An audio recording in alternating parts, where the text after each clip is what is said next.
هذا صعدة. بسم الله الرحمن الرحيم بسم الله الرحمن الرحيم بسم الله الرحمن الرحيم بلا يردنك بسم الله الرحمن الرحيم وعن سلام يا أمد الصوماليات ملك استعي توكتو وعن سلام يا سلامة السلام والسلام عليكم ورحمة الله وبركاته سلام كبعدي وعن سلام يا أمد الوقوي جاه ملك استعي توكتو سلام يا سلامة السلام والسلام عليكم ورحمة الله وبركاته ما أنت شركة نشرت وحكوا سالسية هي دور قضب وعنو كلا قادي دونه وعن وجوه الرئيسين أيوه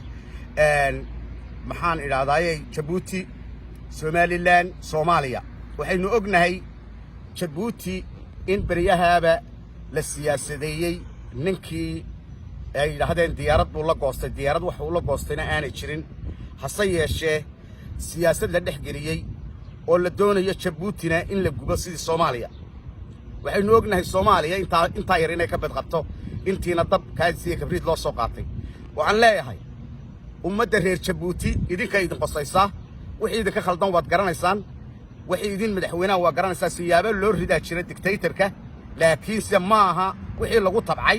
inay gubtaan taasi waa taa Djibouti inta u dhaafi maayo ina Cumar Geelana waxaan leeyahay ummad baa ku dooratay nin Soomaaliya tahay ummadaada iyo dadkaaga si wanaagsan ula dhaqan oo waad aragtaayeen afarta kooneba dab baa kaaga socdee shisheeye iyo sokeeyaba Itoobiya iyo elektriyabe وانا اللي جوا دكسنا يا ضد كاجية إنها تكون تودو تاسوا قضب كلا بدوح وياه صوماليا ما أنتوا حين لوجنا إن دور الشوي كذي أي وديار جروبين هالصية شيء أي قصة عن عرقلاده نمن على شوط وشقي استيارة أو نعب صوماليا إنها يضل نقطه وأي هرسنات الدنيا أي كسر هرشيده كواس ومقعودة ينسبت استانا صومالي تاي سيستم كودا iyo shaqayntooduna ay tahay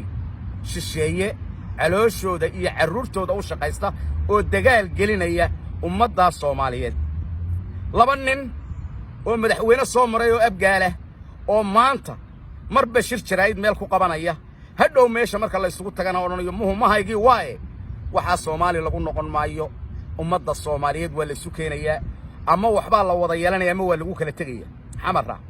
taasina waa qodob kal saddexaad wuxuu yahay goboladii waqooyi waxaynu maanta ognahay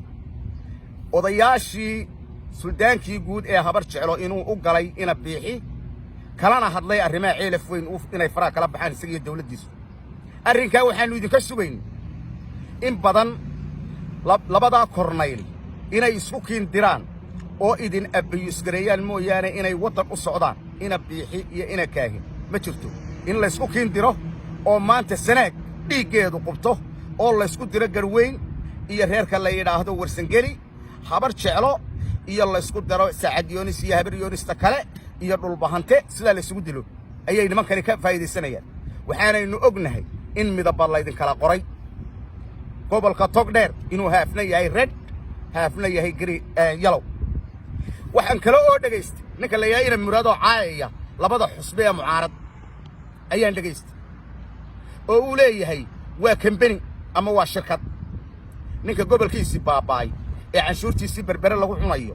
ee maalintii dhagax tuurka ee dabaaldega xaafadooda ka dhigay ee hooyadii iyo aabihii kala midab soocaya ayaa company ama shirkada taasina waa taa waxaan shirkeena jarayd ku soo gabagabeynaya nimanka afarta munaafiq ee Hargeysa jooga iyo baarlamaanka Hargeysa jooga iyo guurtida iyo maamulka ina biixi in kacdoon shacab wada rabadaantii baxday lagu qaado oo heeriyada la isku tuuro iyo qabyaalada la joojiyo waynu ognahay in ay qabyaalada ku caanmaan 8 xaafadood ee Hargeysa kala ilaalinayeen inay biyo wada cabaan waxaana u shaqeeya waanaynu ognahay maanta ninkii coldoon wixii lagu xidhay xaq daradii waxa lagaga soo hor yimi qowta oo 20 kiiloomitir burco jirta waxay ahayd burcooy inaad u mudaharaado ninka oo aad kacdoon u kiciso maanta inaad ka hor timaado ma ahayn